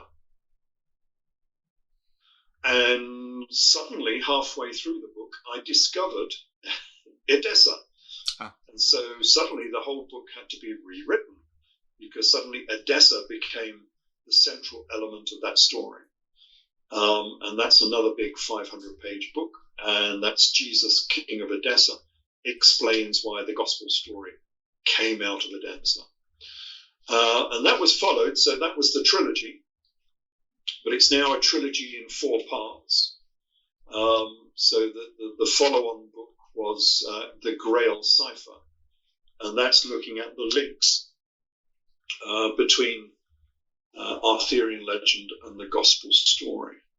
So it's now a trilogy in 4 parts, which people will recognize if they've ever read Hitchhiker's Guide by Douglas Adams. That was also a trilogy in 4 parts. Yes, of course. Very good. Where can they find the books? Books are all available on Amazon. I don't hold physical books now. I do Amazon because you can do iPad type ebooks, and they also do print on demand, which means I don't have to hold any stocks or anything. They do print on demand books, paperbacks from Amazon. We're also on Facebook. I've got a good Facebook site which is quite active, which is ralphellis.144 is the title for that one. And there's a bit of a YouTube site I've got, which is, I don't know, just Google in Ralph Ellis. If you see a sort of red and gold phoenix as the thumbnail, then that is my site, and you can have a look at those. Yeah, I strongly recommend people join his Facebook if you can, or at least take a look at it. If nothing else, you can count on people accusing him of horrible things and calling him horrible names, and him never getting upset about it being completely unflappable. He's heard it all before, folks. So if you are listening in real time when I drop these shows, you'll know that I dropped one right before New Year's and the week after New Year's, and that's my own little symbolism because I figured this is pretty earth-shattering to most listeners that this has changed a whole bunch of things. Well, from Adam and Eve all the way to King Arthur. It's probably changed something that you love somewhere along the line if you're listening to this show anyway. So I figure it was a little bit world bending, and the changes of the new year probably was represented. So that's me playing a little game. If you're listening to this sometime in the future from that, it'll be lost on you, and it's probably more interesting to me than anyone else. So I thank everyone for listening. I thank Ralph Ellis for giving us 2.5 hours of his time twice. Certainly I hope you go out and buy the books and found this interesting, and thank you for bearing with us for 2 a little bit longer shows than usual. But that's what happens when you're rewriting all of history and changing the entirety of a pretty well-known but much varied story. And if you're Arthur traditional fans, well, good news for you. I have a show already recorded with a more traditional take on Arthur, just from the literature and media and pop culture standpoint. And I have yet another one on Arthur, which is slightly different than the traditional, but probably closer to the traditional, going more into the druidical and green and the Green Man and all of that stuff. So you're going to get at least 3 different takes on Arthur, probably all by the end of January. So thank you for listening to the Garden of Doom. Mr. Ellis, again, thank you for partaking. And be so kind to give us a rating and review. I really hate asking for that, but I'm told it really does help with things. And being that this is sort of a genre confusing show, your reviews and your 5 stars really will help people decide, maybe I'll check that out. So thanks all, and you'll hear from us again next week, maybe with the theme from Excalibur running through your head. Take care, everyone. Everybody's trying to say I'm wrong.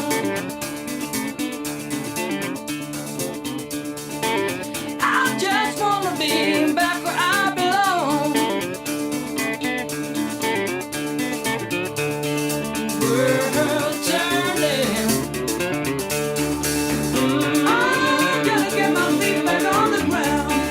World turning. Everybody's got me down. Maybe I'm wrong, but who's to say what's right?